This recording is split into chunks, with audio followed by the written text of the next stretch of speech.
बयनिसिमबो खुलुमनाय जासिबाय दिनैहाय 14 नं चिरांदुवार ब्लक कमिटि इउपिपिएलनिफ्राय मोनसे खौरांगिरि मेल जोङो लेंदोङो दा बाहायनो जोंहा नुजाफैनो हानाय जोंनि 14 नं चिरांदुवार ब्लक कमिटि इउपिपिएलनि जोंहा गाहाय नेहाथारि निखिल बरगयारि बिथां जोंनि 14 नं चिरांदुवार ब्लक कमिटि इउपिपिएलनि आइजो गांखुनि जोंहा आफादगिरि हेमा बसुमतारी बिथां 14 नं चिरांदुवार ब्लक कमिटि इउपिपिएलनिनो जोंहा लाइमोन गांखुनि जोंहा गाहाय नेहाथारि यादव दाहाल बिथां जोंनि ब्लक आरो प्राइमारि कमिटिनि गासै दैदेनगिरि नोंथांमोन दिनैहाय मोनसे गोनांथार जे जोङो हाबाफारिखौ लानानै जों मोनसे खौरांगिरि मेल जोङो लेंदोङो दा बिनि गुबै थांखि आरो नोजोरा बेनो जे थांनाय 23 सेप्तेम्बर 2023 इं अक्ट'खालि जे जोंहा लावख्रिगुरियाव जे जोंहा बे हादान होस्रांनायनि सायाव इभेक्सन खालामनायनि सायाव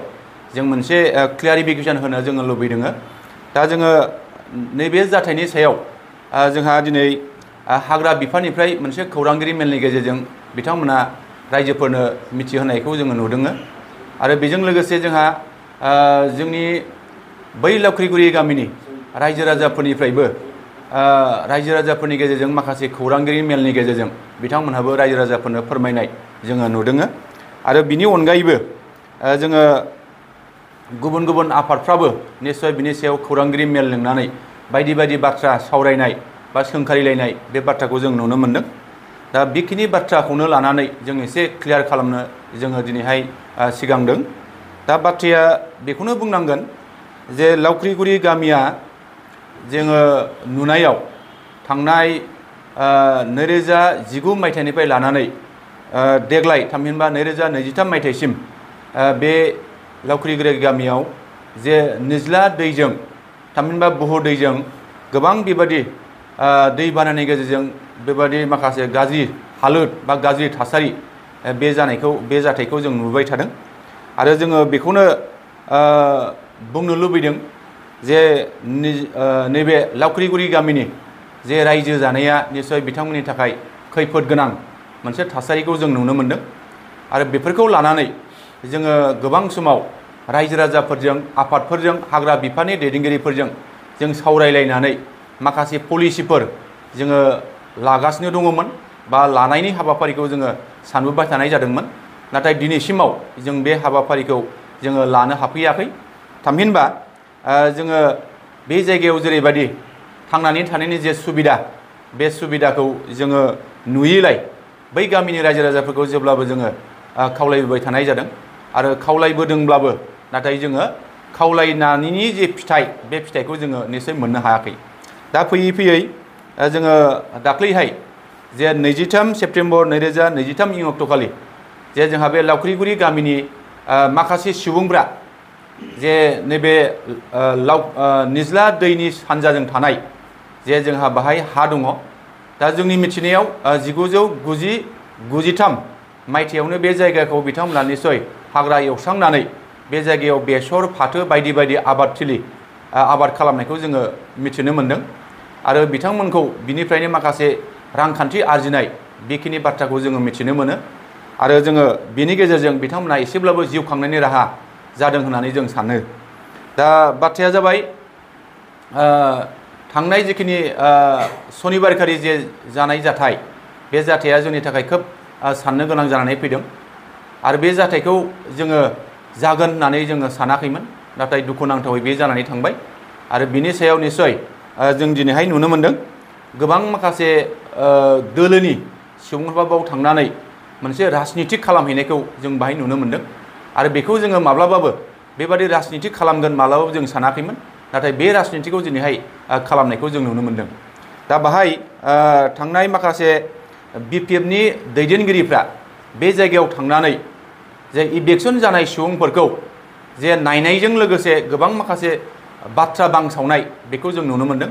आरो बे बांसावनाय बाथ्राफ्रा निश्चय ओंथि गैया होननानै जों बुंगोन मिनिंलेस होननानै जों बुंगोन मानोना बे जायगायाव जोङो गोबां बोसोर बिथांमोननि रायजो जानायजों जोंहा लोब्बा दङ आरो बिथांमोनहा माबादि रायजो जाबोदों बेखौ जों 100% जों मिथिगौ आरो बिथांमोननि मोजांनि थाखाय जों जेब्लाबो दोलोनि जानानै बे ओनसोलनि नागरिक जानानै जों निश्चय सानबोबाय थानाय जादों आरो बिथांमोनखौ जोंहा अननाया 100% जोंहा दङ आरो जोङो भबिष्यतआव फैबाय थानाय समाव बिथांमोननि थाखाय जोंहा माबा मोनसे मावनो गोनां दं होननानै जों सानो। दा बाथ्राया बेनो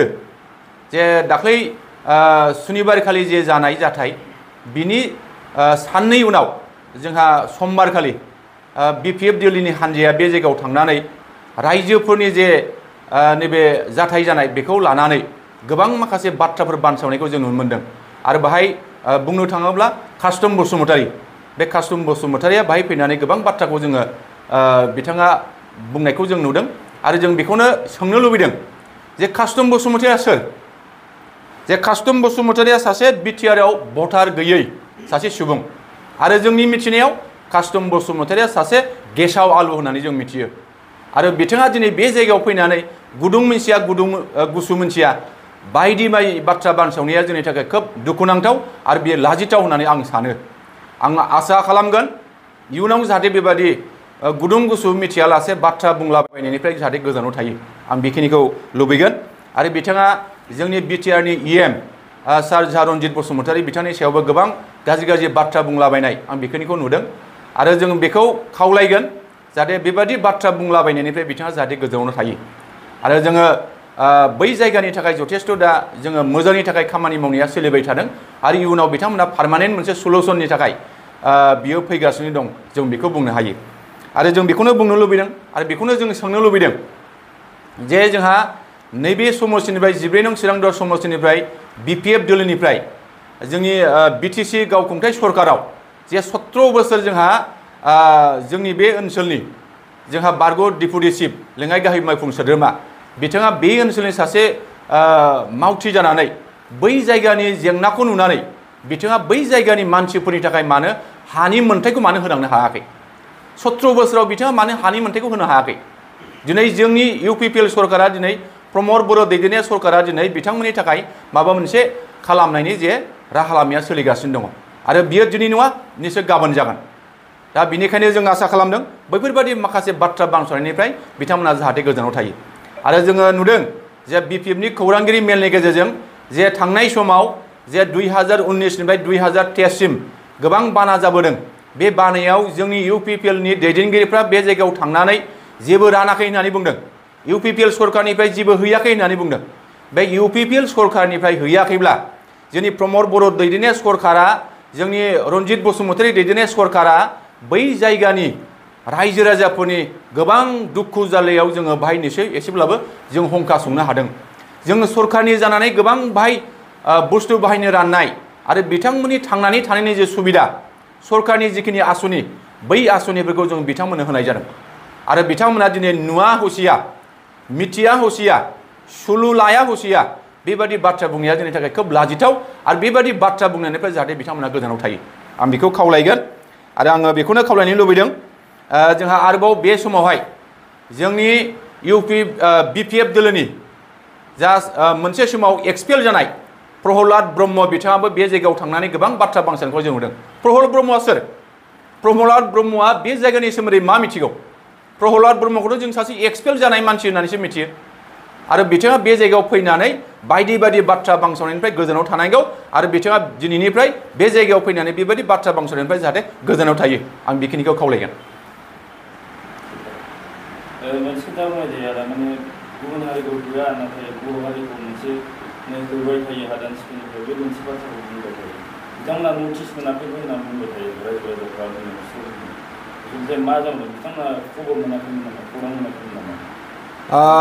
जोंनि मिथिनायाव बिथांमोनखौ होनायनि थाखाय निस्सय इनफरमेसना दं होननानै जों खोनादों। नैबे जोंनि रुनिकाटा फरेस्ट रेन्जनिफ्राय बिथांमोनखौ होनायनि थाखाय जोङो एसेब्लाबो होगोननि समखौ जोङो मिथिनो मोन्दों। आरो बे ओइदिनखालि बिथांमोना थांनानै बे होनायनि खामानिखौ मावदों होननानै जोङो मिथिगौ। आरो बाहाय खुनु बर'नि बाथ्राल' बाहाय फैनो हाया। बाहाय गुबुन गुबुन जाथि, गुबुन गुबुन हारिया जे जायगायाव बेबादि जुदि आयेन बेरेखा जुदि हादान एवस्रांनानै जुदि बेबादि खालामदोंबा बाहाय बर'नि थाखायल' होगोन बे नङा, गुबुन जाथिखौबो निस्सय होनायनि सरकारनाव बिथांखि थागोन। आरो जोंनि मिथिनायाव नैबे जिखिनि दा लावख्रिगुरि गामिनि सानजाहा जे न' एसेब्लाबो बादा खालामहैदोंमोन, बे बादा खालामहैनायाव जोङो मिथिगौ दे जे माखासे बोसोर सिगां बे जायगाखौ रायलायनायनि गेजेरजों बिथांमोननो होनायनि थांखिया निश्चय दङमोन नाथाय बिथांमोनहा बे जायगायाव सम आरो बोथोरजों खाबजानानै बे जायगायाव खारलांनो हायैनि थाखाय फरेस्ट बिफानजों सोमोन्दो लाखिनानै बे जायगायाव थांनानै GPS खालामनो हायैनि थाखाय नैबे हानि जे मोनथाय बे मोनथायनिफ्राय बिथांमोना निश्चय गोजान जानांदों आरो जोंनि मिथिनायाव बे हाखौ दिनैहाय फरेस्ट बिफाना हाग्रा बिफाना इक' ट्रास्टनो बिफां गायनायनि थाखाय एलटमेन्ट खालामनानै होदों बेखिनिखौ जों मिथिगौ दै होबथानाया निश्चय एसेबाबो आवगायदों नोंथांनि मिथिनायाव बे गामिखौ दै होबथानाया माबायदि जानानै दं नोंथांनि मिथिनायाव जोंनि मिथिनायाव जे थांनाय 2022 मायथाइनि 12 जुलाइ खालि आसामनि गिबि मन्थ्रि मानगोनां डक्टर हिमन्त बिश्व शर्माया बे जायगायाव फैनानै बे जायगानि थासारिखौ बुजिफैनानै बे जायगानि पार्मानेन्ट मोनसे सल्युसननि थाखाय बिथांमोना खामानि मावनो थांखि लादों आरो जोंनि मिथिनायाव बे खामानि मावनायनि जे हाबाफारि बे हाबाफारिया सोलिगासिनो दङ दिनै नङा गाबोन बे ओनसोलनि जे दैबानाजों भुगिनांनाय सुबुंफोरनि थाखाय आरो बे लावख्रिगुरि गामिनि रायजो जानायनि मोनसे सुबिदाया निश्चय मोजां फारसे फैनो हागौ फैगोन जों बेखौ मिजिं खालामो आरो बे निज्ला दैनि जिखिनि हा खुरखानाय आरो दैबाना जानायजों गोबां जेंनाजों भुगिनांनाय बे जेंनाया निश्चय पार्मानेन्ट मोनसे सल्युसननि राहाया फैगासिनो दं जों बेखौ मिथिनो मोनो